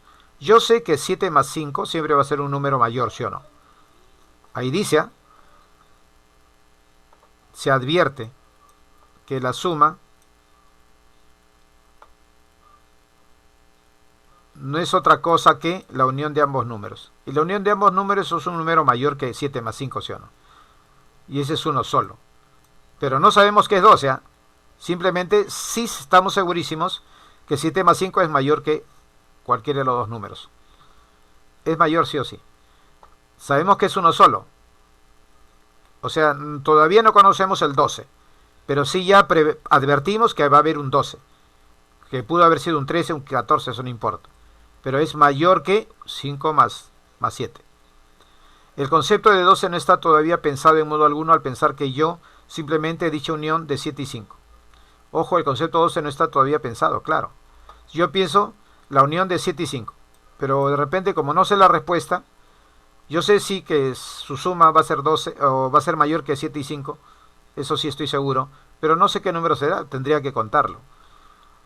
Agarro el número 7 y agarro mi mano, y en mi mano que tengo 5 dedos, un dedo, 8, otro dedo, 9, otro dedo, hasta que llego a 12 sumando con los dedos. Ese 5 lo saqué de dónde, de mis dedos. Puedo analizar mi concepto de esa posible suma el tiempo que quiera, pero no encontraré el concepto del 12. Hay que ir más allá de esos conceptos y acudir a la intuición, correspondiente a uno de los dos. ¿Cómo podría ser la intuición? Utilizando los 5 dedos de nuestra mano, por ejemplo, o bien 5 puntos, e ir añadiendo sucesivamente al concepto de 7 las unidades del 5 dado en la intuición. ¿Cuándo aparece el número 8? Cuando sumo el primer dedo. ¿Cuándo sale el número 9? Cuando incremento el segundo dedo, ¿no? Y así sucesivamente hasta llegar a 12. En efecto, tomó el primer número 7 y acudiendo a la intuición de los dedos de la mano para el concepto de 5, añado al número 7 una a una las unidades que previamente he reunido para formar el número 5 y de esta forma veo surgir el número 12. Que 5 tenía que ser añadido a 7 lo he pensado, lógica, ciertamente, en el concepto de suma 7 más 5, pero no que tal suma fuera igual a 12, eso no sabía. Pero recién, después de contar, después de esa experiencia, ¿no? Después de esa síntesis, recién llegué a 12. Por consiguiente, la proposición aritmética es siempre sintética. O sea, cuando yo hago una suma, no será nunca analítica, sino sintética. Cosa de lo que nos percatamos con mayor claridad cuando tomamos números algo mayores, ya que entonces se pone claramente de manifiesto que por mucha vuelta que demos a nuestros conceptos, jamás podríamos encontrar la suma mediante un simple análisis de los mismos, sin acudir a la intuición. Hay que acudir a la intuición. ¿Cuál fue mi intuición? Si yo tengo 7 y quiero sumarle 5, busco 5 cosas, ¿no? Podría buscar 5 manzanas, 5 naranjas para sumarlas. Pero como mi mano está más cerca, agarré y utilicé mis 5 dedos. Ese es, en forma intuitiva logré mi suma. De la misma forma, ningún principio de la geometría pura es analítico. Nada es analítico, todo es sintético. Ya. La línea recta es la más corta entre dos puntos. Es una proposición sintética. En efecto, mi concepto de recto no contiene ninguna magnitud, sino solo una cualidad. El concepto la más corta es pues añadido enteramente desde fuera.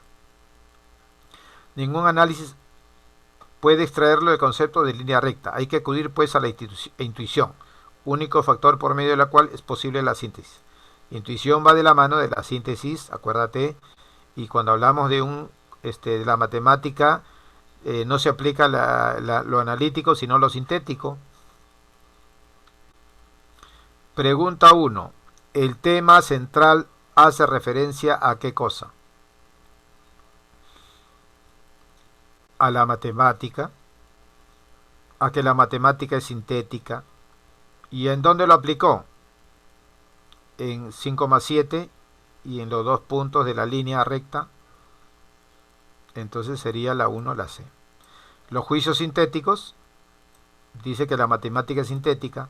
Segundo, lo aplicó a un caso de aritmética, 7 más 5, y a un caso de geometría, ¿no? Hablando de la recta, ¿no? 2 puntos. Bien, entre a priori y empírico, el autor establece una. A priori es cuando no necesita demostración. Empírico cuando sí se tiene que experimentar, sí se tiene que demostrar. Entonces, ¿qué sería a priori con relación a empírico? Ideas contrarias, ¿sí o no? Si la matemática es a priori, nunca es empírica, ¿sí o no? Claro. Y el chat, que todo lo sabe, me dice 2D, me dice. Bien, vamos a ver qué dice. Ah, acá está, muy bien. Antonimia, establece una antonimia. Esa es la respuesta. Establece una antonimia. Si la proposición 7 más 5 fuese analítica, o sea, está diciendo lo contrario que está en el texto, ¿eh? Está solamente suponiendo nada más, porque dice si fuese, ¿ya? Si fuese analítica, ¿qué pasaría?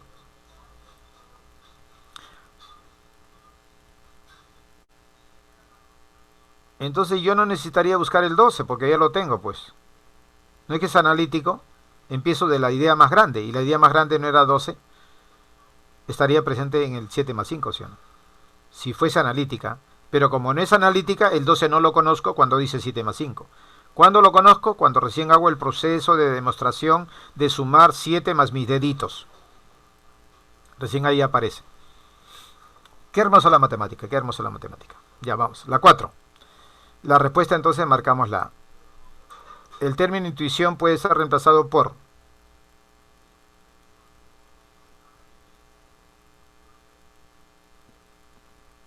el único método que hay acá, ¿no? ¿Sí o no?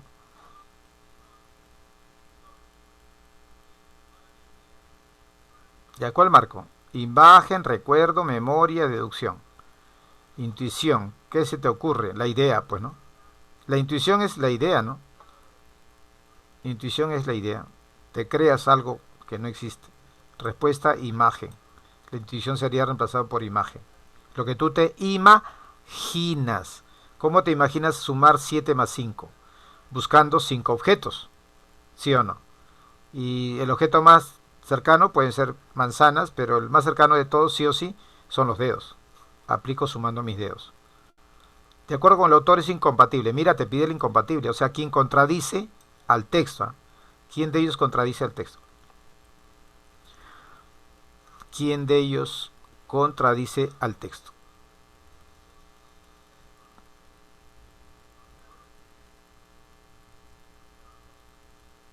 Mira, si la matemática, representada por la geometría, ¿no?, es sintética, todos los conceptos son a priori, ¿sí o no? Y si son a priori, no pueden ser empíricos. Ya dijimos que era contrario, ¿sí o no? Nosotros dijimos que era contrario. Que la matemática, entre ellas la geometría, debe ser a priori, o sea, no necesita ser experimentada. Entonces, si yo digo que son empíricos, que la matemática es empírica, estaría hablando de algo incompatible con el texto.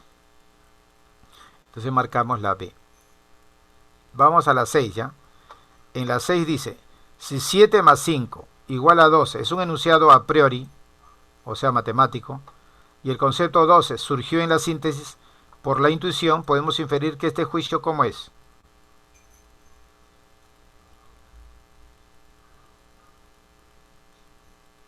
Primero sería sintético porque voy a sumar, ¿no? Y a priori porque ya tengo los conceptos 7 más 5. Entonces la respuesta sería la B. 7.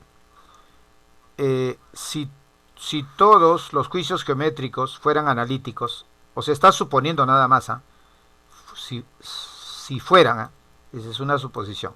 Te estaba preguntando algo que no está en el texto, más bien que contradice en el texto. Si todos los juicios fueran analíticos, en ese caso, ¿qué pasaría en la geometría? Que no sería importante la intuición y la síntesis porque ya estaría hecho, pues, ¿no? Ya estaría hecho. No es que analítico quiere decir que yo empiezo de la idea más grande, o sea, del 12, ya estaría hecho, ya sé que existe el 12. Pero como en todo el texto me ha tratado digamos, de hacer entender que la matemática es, primero, intuitiva, segundo, sintética. Y si a mí me dice que la matemática es analítica, sería entonces no importante la intuición y la síntesis. Si es analítica ya no sería intuición y síntesis, sería irrelevante, no sería importante. Eso sería lo que ocurriría si fuese el escenario diferente a lo que dice el texto, ¿no? Si fuera el escenario diferente a lo que dice el texto. Mira, si alguien sostuviera que 3 más 3 no es igual a 6, ¿qué tendría que hacer en este caso? No pasaría lo que el autor mismo propone, ¿no? ¿Qué propone? Que 3 más 3, con respecto a 6, para que salga 6, tiene que aplicarse esto, mira, ve, el principio de contradicción. Eso propuso el autor, pero si alguien sostuviera que eso no es igual, entonces no estaría de acuerdo con ese principio. La respuesta sería la A. El autor propuso eso. Ya. Pregunta 9. El enunciado de la geometría, el triángulo equilátero tiene 3 lados iguales. Esto yo no lo puedo discutir. No, mira, yo digo, el triángulo, yo dije esto, tiene 3 lados. Nadie lo puede discutir. Pero que un triángulo necesariamente sea equilátero, y es otra cosa. ¿Por qué? Porque también puedo yo saber que hay un triángulo isósceles, ¿no? Obtusángulo, ¿sí o no? ¿Te das cuenta? Entonces, yo lo que dije fue que el triángulo tiene 3 lados. Eso es indiscutible. Pero si es equilátero o no, y que son lados iguales, eso ya es otra cosa, ¿no? ¿Sí o no? Ya va por otro lado. Entonces, en ese caso, yo parto de la idea general llamada que el triángulo tiene 3 lados y tengo recién que definir que si es o no equilátero. Por lo tanto, ese es un juicio analítico. ¿Por qué? Porque ya yo no estoy partiendo de los conceptos matemáticos. El concepto matemático es indiscutible, ¿no? ¿Sí o no? Ya. Analítico sería, ¿ya? 10. Dice, es incompatible con el texto afirmar que. ¿Qué contradice al texto? A ver.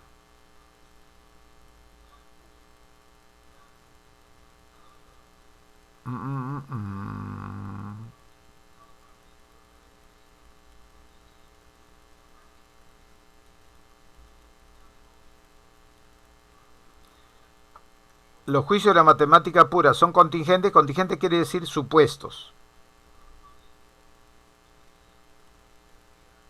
No son supuestos. Se tiene que aceptar tal como son. Eso no es una suposición. Porque una suposición tendría que demostrarse, ¿sí o no? Entonces sería los conceptos que nos dan en la matemática no se puede discutir, por lo tanto no se puede experimentar, porque son la base, pues, ¿no dicen? La base. Bien, vayamos a esto. Uy, el tiempo. Nos quedan 20 minutos. Sí llegamos. Desde la década del 90, África se ha deslizado por lo que parece una pendiente sin fin. O sea que está yendo mal África. Qué mal, ¿no? En la que se han dado... Ojo, que este dato es de 1990. Estamos hablando de 30 años después, en la que se ha dado la mano a los estragos causados por enfermedades como el SIDA. Mira, en el África aparece el SIDA, también hay catástrofes naturales, encima hay conflictos militares, peleas entre los militares. Otro, hay políticas de desarrollo que se aplican, pero que fracasan. ¿Qué te parece? Es el escenario que nos dan de la década de 1990. Ahora no es lo mismo. Las excepciones han sido escasas. O sea, hay países que son excepciones. Todo eso pasa en África, pero han habido excepciones.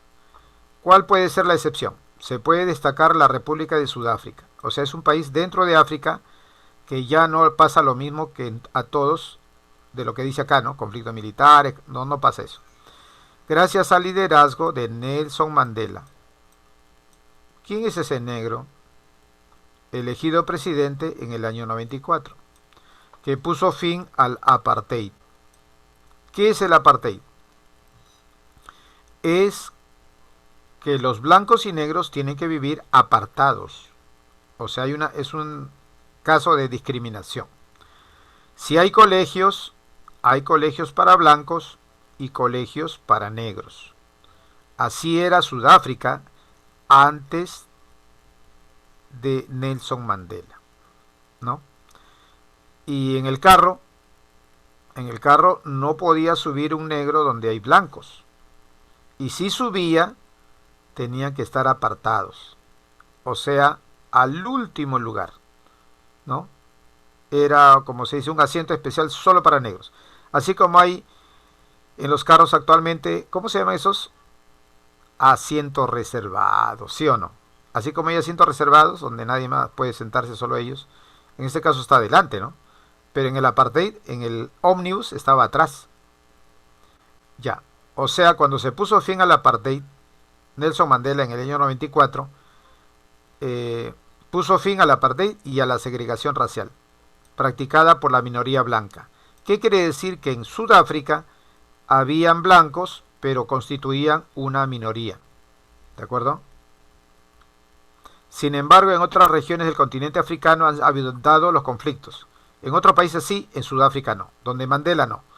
Muchos terribles sangrientos en el año 92, mira, este es un país de África, Argelia. Hubo guerra civil, ¿no? ¿Entre quiénes? Entre el ejército y facciones comunistas. O sea, los comunistas se enfrentaron al ejército. No solamente a los comunistas, sino y dentro de los comunistas, ¿quiénes estaban? El Frente de Liberación Nacional, ¿no? Radicales musulmanes, etc. En Ruanda, otro país, hubo masacres. ¿Contra qué? Contra un pueblo. ¿Quiénes los masacraron? Milicias extranjeras, extremistas. O sea, hay militares extremistas. ¿Y qué hubo? Mataron millones de personas en Ruanda. Hubo guerra civil, causaron una guerra civil. Los militares extremistas, o sea, como se dice, dentro de los militares no debe haber pensamientos, ideologías, ¿sí o no? Pero aquí sí se habla que hay militares extremistas, con breves periodos de tensa paz. O sea, había paz, pero mira, ve, era breve. Descansaban una semana, guerreaban 3 meses. Dice que eso continúa hasta la actualidad.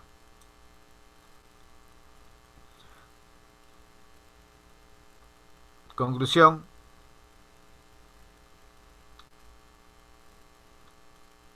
Acá hay más. En el año 97, la guerra entre el gobierno sudanés, Sudán es otro país africano, ¿ya? Y las fuerzas rebeldes, cuyo origen se encontraba en las diferencias económicas, religiosas y sociales, en el norte y el sur. O sea, era la guerra entre el norte y el sur. Traspasó la provincia del sur para extenderse a las fronteras orientales. O sea, comprometió a otros países. La crisis en Darfur, en la zona occidental de Sudán, constituye una de las peores situaciones de muerte y hambruna. Mira, no solamente había muerte, sino también hambruna, que se hayan dado en la historia. Una guerra civil asola Sierra Leona desde el año 91. Oye, qué pena, ¿no? Que haya tantas muertes, tantas guerras, ¿no? ¿Y dónde está Superman? Cuando digo dónde está Superman, estoy diciendo dónde estaba Estados Unidos. No dice que Estados Unidos es el defensor del mundo. Ah, es que ahí no había petróleo, ¿no? Ah, ya, con razón, pues. Cuando el presidente Momojó apoyó a una de las facciones de la guerra civil de la fronteriza Liberia. ¿Ve? Liberia también se tuvo que comprometer con la guerra, no solamente Etiopía. Sudán, como se dice, exportó su guerra, ¿no? El líder del principal grupo guerrillero liberiano de Liberia, Liberia es un país, no lo conocías, bien, ahora conoces gracias a esta lectura. Favoreció entonces la creación del Frente Revolucionario Unido, una guerrilla en la zona oriental. ¿Cuál era la intención? Derrocar al gobierno. ¿Cómo lo hacía? Atemorizando a la población. La guerra civil en la que se ha enfrentado hasta 28 grupos militares. O sea, mira, el ejército también estaba dividido, ¿ve? En 28 grupos. ¿Qué es eso? En diferentes zonas de Somalia. Somalia es otro país de África. Había pues intervenciones militares más brutales. ¿Cuántos habían? 2 millones. Pero no de muertos, mira, ve. No de muertos. ¿Qué es esto? ¿Qué es esto? O sea que los africanos al decir que son desplazados, dice que se han ido a otros países donde no estaban esas condiciones de guerra. Se supone que si toda África estaba en guerra, ¿a dónde se van? ¿A América o Europa, sí o no? Claro, América o Europa. ¿Y dónde llegaron? A Europa. Por eso es que ha habido una ley, ¿no? De cómo recibir a los africanos en Europa. Ojo, que los europeos no se han negado en recibir a africanos, ¿ah? Lo que sí han hecho, ¿sabes qué cosa es? Dosificar su ingreso. También es, ¿cómo se dice? Como tamizar su ingreso. O sea, decían, pues, ¿no? Cada año o cada mes tenían que entrar, por decir, 1000. O sea, ponían una cantidad exacta. Yo digo 1000 nomás por decir, ¿ah? La cantidad no lo sé exactamente, de acuerdo al país también debe ser, ¿no? Y hay otra cosa, que también veían sus antecedentes, o sea, no dejaban ingresar delincuentes. También lo investigaban. ¿Te das cuenta? O sea que, y en el Perú, ¿qué hemos hecho? Hemos recibido a todo y no se ha hecho esa... Y es más, venezolanos inocentes están pagando por aquellos individuos que han entrado y son delincuentes. O sea, no solamente nosotros los peruanos somos los afectados por esos delincuentes, que no son todos los venezolanos, no podemos meter a todos en el mismo saco. Es lo mismo que ocurrió con Perú. Perú, cuando se fue a otro lugar debido a los problemas económicos del 80 para adelante, también fueron delincuentes. Y un peruano inocente entraba a un lugar y le escuchaban con el idioma español y el dejo peruano, porque el peruano tiene un dejo, lo reconocen en cualquier lugar. No, ese es peruano, sácalo. Sin saber si era delincuente o no. Y así pagaban los peruanos en el extranjero. Nosotros exportábamos delincuentes también, ¿no? Y todo país que vaya, siempre hay delincuentes que se van a querer aprovechar, ¿sí? Y eso no quiere decir que todos sean culpables. En ese caso yo me opongo a un pensamiento de sacar a todos los venezolanos. No es cierto, no está bien eso. A los delincuentes, que no es lo mismo que... La nacionalidad no es igual que la delincuencia, pues. La delincuencia no tiene nacionalidad, punto. El fracaso de la intervención militar estadounidense llevó a que la ONU tratara de solucionar el problema con un contingente de cascos azules. Mira, la ONU, ya sabes quién es la ONU, ¿sí o no? Tú sabes que la ONU tiene un ejército, pero ¿cómo se forma ese ejército si la ONU no es un país? Cada integrante de la ONU, Perú está entre ellos, le manda un grupo de soldados. Por decir que al Perú le digan, oye, tenemos este conflicto, mándanos a tus soldados. Ya, esos soldados peruanos que van, se ponen la ropa del ejército de la ONU y se le llaman cascos azules, pero son del lado peruano. Puede ser que le pidan 20, le pidan 60, le pidan 200, depende, ¿no?, de la situación. Entonces la ONU le pidió al Perú soldados también para que vayan a luchar al África, ¿no? Esta gestión apenas consiguió resultados apreciables en el año 94 con un acuerdo de alto al fuego. O sea, hubo un alto al fuego, pero falló. Fue temporal, en otras palabras, ¿no? Los cascos azules enfrentaron acusaciones de tráfico de drogas, torturas. Bueno, para mí es sospechoso, porque si son gente especialmente que lo mandas del Perú y vas a mandar gente malograda. No, si tú vas a mandar algo para la ONU, mandarás pues soldados buenos, ¿no? O por lo menos que tengan ciertas capacidades para ir. No van a ir a vender drogas, pues, no me mientas, ¿no? Que terminaron su retirada en el año 95. O sea, mira, los acusaron O sea, hubo gente interesada, por lo visto, para que falle esto, ¿no? A los cascos azules lo acusaron, mira, de vendedores de drogas, de torturadores, ¿no? O sea, hay una mano negra por ahí, ¿no? No africana, pero a mano negra. ¿Cuál es el tema central del texto?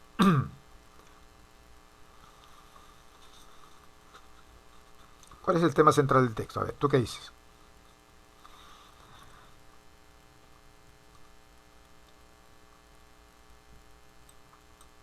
Violenta crisis ocurridas en África a fines del siglo XX. Porque estamos hablando de 1090 adelante, ¿sí o no? Siglo XX es eso. No llego al año 2000, los números. Entonces, ¿hay violenta crisis? Sí. ¿Y es en un solo país? No, un solo país no era, casi todo el país. ¿Quién se salvó? Sudáfrica. ¿Por quién? Por Mandela. ¿Qué hizo Mandela? Anuló el apartheid. O sea, hizo alguna gestión para que no haya apartheid, ¿no? O sea, no haya discriminación racial. En el texto el término contingente se entiende como, si dice que los cascos azules mandaban contingente, entonces en la 2 también sería ejército, ¿sí o no? Ejército. Ese es el contingente, ¿no? Los cascos azules mandaban sus contingentes. Determina el enunciado incompatible. O sea, incompatible te está diciendo que no está de acuerdo con lo que dice el texto. Eso es lo que te está diciendo. Pregunta, ¿se demostró que los cascos azules cometieron un acto de tortura? ¿Se demostró eso? No, los acusaron, pero no se demostró, no dice el texto que demostraron, solamente que lo acusaron. Por lo tanto, eso sería incompatible. Inclusive tú mismo creíste que el casco azul se dedicaba al narcotráfico y la tortura. Incluso tú puedes sospechar eso, incluso. Pero simplemente son miente que algo queda, ¿sí o no? Miente que algo queda. Ya, vamos a la pregunta 4. El autor presenta el caso del liderazgo de Nelson Mandela para poner un ejemplo de cómo es que un país era diferente al resto de países, que estaba diferente a todos, ¿no? O sea, efectuó un contraste con la situación general de otras regiones africanas. Contraste quiere decir diferencia, ¿no? Es el único caso que menciona el autor, ¿sí o no? El caso de Mandela, ¿no? Que Sudáfrica lo tuvo, pues, ok. 5. Si la política del desarrollo impulsadas en África hubiesen estado mejor encaminadas. Mira, hay política de desarrollo, pero que fracasaron en África. ¿Qué hubiera pasado si hubiesen sido bien hechas? Mejor encaminadas. ¿Qué hubiera pasado?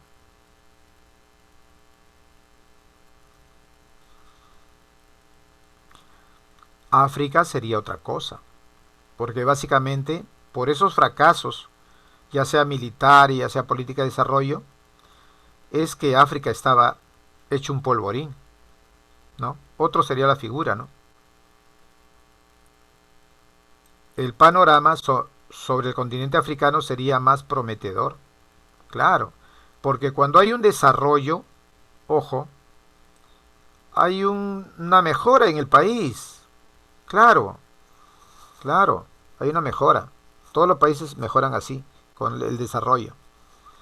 Y a las 6, si alguien rechazara el apartheid, pues ya sabes qué es el apartheid, ¿no? Que los blancos, a pesar que son la minoría, tienen privilegio de ir adelante del micro, del ómnibus, del colectivo, y atrás los de raza negra, ¿no? En el colegio no podía entrar un negro, tendrían que estar todos los blanquitos en el colegio.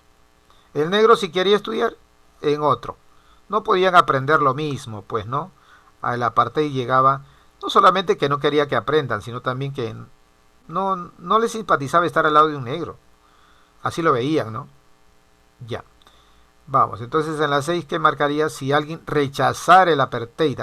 Si rechazara el apartheid. Estaría en contra del racismo. Claro, estaría en contra del racismo, ¿no? ¿Tú rechazas el apartheid? Por supuesto. Claro. Siempre le preguntan a uno, ¿no? Oye, ¿tú estás en contra del racismo? Sí. ¿Dejarías que tu hermana se case con un negro? Se pone a pensar dos veces. Entonces hay que entenderlo bien, ¿no? Algo tenemos de racista nosotros, ¿ah? Y eso que nosotros no somos de raza pura, nosotros somos mestizos. Imagínate, ¿no? 7. El caso de Somalia revela que los conflictos intensamente cruentos. ¿Qué significa cruentos? Cruentos significa sangrientos. ¿Ya qué implican? Ahí dice la palabra desplazados. ¿Y qué significa desplazados?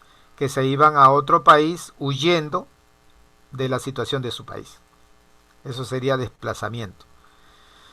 ¿Por qué los de la sierra vinieron a Lima, pero en gran cantidad? ¿Eh? Lo desplazó, uno, la pobreza. Y después de eso, no solamente la pobreza, sino la falta de atención, pues, ¿no? Porque todo está centralizado en Lima.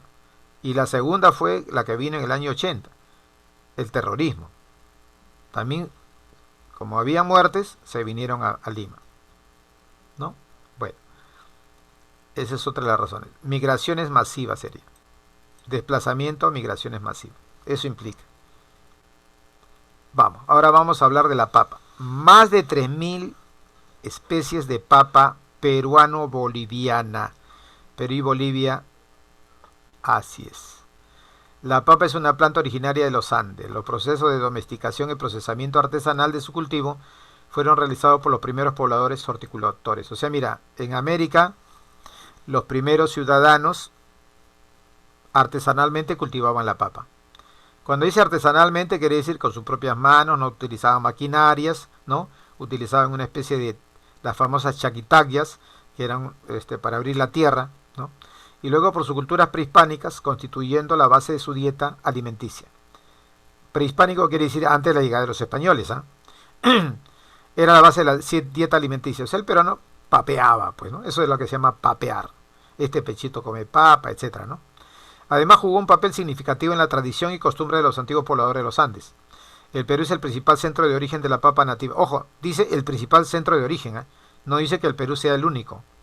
Ahí tenemos a Bolivia, cuya antigüedad data de 7.000 años antes de las culturas preincas. Antes de las culturas preincas. Mira, o sea, mira, una cosa es la cultura inca. ¿Quiénes están antes? Los preincas. O sea, la cultura preinca estamos hablando de Mochica, Chavín, Nazca, etcétera. ¿Está bien? Ya, Moche, ¿no? Ya. Esos son los preincas, ¿ah? Y acá está hablando antes de las culturas preincas, antes de los mochicas. Ya. A la vez, nuestro país es el centro de mayor biodiversidad, con 100 especies y 2.800 variedades, de las 3.900 que existen en el mundo. El Perú es lo máximo. ¿Cómo te quiero, Perú? ¿Cómo no te voy a querer? En el año 2005, David Sponer, investigador del Departamento de Agricultura de los Estados Unidos, para variar, presentó los resultados de una investigación sobre el origen de la papa. Sostiene que es originaria del sur del Perú y basa sus hallazgos e investigaciones realizadas al ADN de 261 variedades silvestres y 98 variedades cultivadas de papa al año 2006. Este científico confirma que el origen de la papa se encuentra en las regiones de Cusco y Puno. Cusco y Puno, o sea, no es de todo el Perú también, ¿eh? En el tiempo de las culturas prehispánicas, la papa jugó un papel importante en la alimentación. Ojo, antes de la llegada de los españoles, la papa era el alimento bandera. Hasta ahora también es. Bueno, antes de la llegada de los españoles, ¿ah? Europa, después de la guerra, iba a haber hambruna. Pero ¿sabes quién lo salvó? La papa peruana. Y eso no lo dicen muchos, ¿eh? El primer procesamiento de papa lo realizó el poblador andino del sur en Puno. ¿Quién procesó primero? ¿Quién hizo papa primero? El ciudadano puneño. Deshidratando los tubérculos para elaborar el chuño. Mira, lo procesó así, ¿eh? ¿Tú sabías que el chuño se viene de la papa? Se deriva de la papa. Y mira cómo lo hacen, deshidratando los tubérculos. En esa época. Pero el significado de la papa en el mundo prehispánico trasciende lo económico y lo nutricional.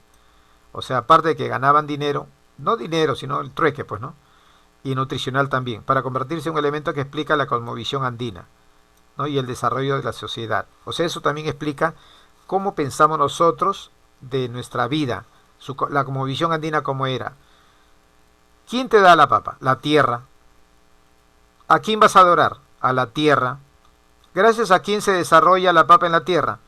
Al agua, al sol. ¿La luna en qué interviene? ¿En qué momento vas a sembrar para que produzcas más? La luna te avisa. Esa es la cosmovisión andina. Y eso lo tomaban en cuenta cuando sembraban papa. Mira que esto no está en el texto, ¿eh? Pero esto te lo estoy agregando yo, aportando parte de mi cultura. Así debe ser, ¿no?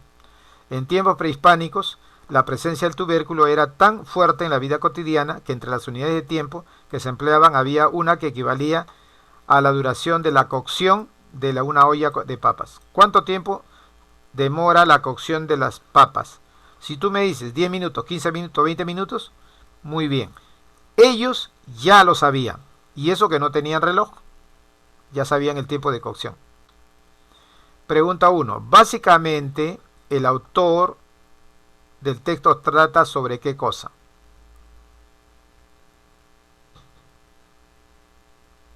De la papa, lo importante que es la papa, dónde se originó la papa, en el sur del Perú. ¿Y qué dice el chat? Que todo lo sabe. La A, muy bien. Es la A. El origen y importancia andinos de la papa. Porque para los Andes fue muy importante, ¿no? Incluso antes de la llegada de los españoles. Ya existía puesto una forma de ver el mundo, una cosmovisión. Y ahí en la pregunta 2 dice, en el texto, el término jugar, mira, ojo, no te está preguntando qué significa jugar. Dice esta palabra, mira, con nota. Te está diciendo con nota. Jugar, lo buscamos si quieres, ¿eh? Ahí está la palabra jugar, no. Aquí. Acá está la palabra jugar, mira, ve. Jugó un papel importante. Yo puedo cambiar la palabra jugar con una idea, la idea que representa. Y según el chat, que todo lo sabe, dice así. Ya. La respuesta sería la B. Jugaba un papel importante. Desempeñaba un papel importante. Esa es la respuesta. Resulta incongruente. Es como decir incompatible más o menos, ¿no? Con lo sostenido en el texto. Afirmar, ¿qué cosa? ¿Qué expresión de las 4 que hay acá, cuál de ellas es incompatible con lo que dice el texto?